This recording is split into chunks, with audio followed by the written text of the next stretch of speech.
ஒரு ஆண் எந்த வயசில் ஆணாக மாறுறாரு? குழந்தைய பிறக்கிறாரு, சின்ன பையனாக இருக்கிறான். எப்போ ஆம்பளையாக மாறுறான்? நிறைய பேத்துக்கு தெரிய மாட்டேங்குது. ஒரு பையன் ஒரு ஆணாக மாறுவது 13 வயசில். 13 வயசில் அவர் ஒரு ஆணாக மாறுகிறார். இது தெரியலன்னா தெரிஞ்சுக்குங்க. நம்ம நினைக்கிறோம் அவன் சின்ன பையன் தானே, 13 வயசுக்காரன் சின்ன பையன். இன்றைக்கி பெரிய பெரிய 40 வயசு ஆளெல்லாம் பார்த்தா குழந்த மாதிரி இருக்குது. குழந்த மாதிரி விளையாண்டுக்கிட்டு, குழந்த மாதிரி பேசிக்கிட்டு, குழந்த மாதிரி அவர்களுடைய போக்குவரத்தெல்லாம் இருக்குது. ஆனால் வேதத்தை பொறுத்த வரைக்கும் பழைய ஏற்பாட்டில் பார்த்தீங்கன்னா அந்த யூத கலாச்சாரத்தில் 13 வயசு ஒரு குழந்தைக்கு, ஒரு பையனுக்கு வந்த உடனேயே அவனுக்கு சில விதமான ஆண்களுக்குரிய சில ட்ரைனிங்கை கொடுக்க ஆரம்பிக்கிறாங்க. அதனால தான் நீங்கள் இயேசு கிறிஸ்து இந்த தேவாலயத்தில் உட்கார்ந்து வேத பண்டிதர்களோட பேசிக்கிட்டு கேள்வி கேட்டுக்கிட்டு அங்கே இருக்கும்போது மரியாள் இயேசு கிறிஸ்துவை கேட்குறாரு, ஏன்பா இப்படி செஞ்சுருக்க? நான் 3 நாள் உன்னை தேடிட்டு இருந்துருமே அப்படின்னு கேட்கும்போது இயேசு இல்லைம்மா நான் மறந்தாப்புல உட்காந்துட்டேன், இல்லை அப்படி இருந்தேன் அப்படி சொல்லலை. இயேசு கிறிஸ்து சின்ன பையனாக இருந்தாலுமே என்ன சொன்னார் தெரியுமா? அந்த நேரத்தில் பாருங்கள், லூக்கா 2ஆம் அதிகாரம் 49ஆம் வசனத்தில் இப்படி எழுதியிருக்கு, நீங்கள் ஏன் என்னை தேடினீர்கள்?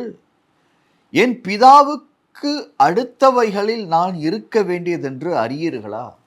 ஆங்கிலத்தில் மை ஃபாதர்ஸ் பிஸ்னஸ் அப்படின்னு போட்டிருக்கு. என்னுடைய பிதாவினுடைய வேலையை நான் செய்ய வேணாமா அப்படின்னு இயேசு கிறிஸ்து தன்னுடைய பெற்றோர்களை பார்த்து கேட்குறாரு. அதுக்கு வயசு என்ன? 12 வயசு. அப்போது 12 வயசில் ஒரு பையன், ஒரு மகனுக்கு அவன் என்ன செய்யணும் அப்படிங்கிறது தெரிஞ்சிருக்கணும். இது உங்களுக்கு தெரியலன்னா நீங்கள் தெரிஞ்சுக்குங்க. 12 வயசு வரும்போது அவர்கள் என்ன செய்ய வேணும் அப்படிங்கிறத அவங்க தெரிஞ்சுக்கணும். அந்த காரியத்தை அப்போ இருந்து செய்ய ஆரம்பிக்கணும். அந்த வயசில் இருந்தவர்கள் செய்ய ஆரம்பித்தாதான் அந்த காரியத்தை நிறைவு பட முடியும், அந்த காரியத்தை செஞ்சு முடிக்க முடியும், அந்த காரியத்தினுடைய ஆழங்களுக்கு போக முடியும். இன்னைக்கு 35 வயசில் 40 வயசில் சிலர் சொல்கிறாங்க, என்ன செய்யணும் தெரில சார், மிட் லைஃப் கிரைசிஸில் இருக்கிறேன் இப்படியெல்லாம் சொல்கிறாங்க. அப்படின்னா அவருக்கு என்ன செய்யணும்னு கையும் ஓடலை காலும் ஓடலை, இனி என்ன செய்வோம் அப்படிங்கிற ஒரு நிலைமையில் இருக்கார் ஒருத்தர்.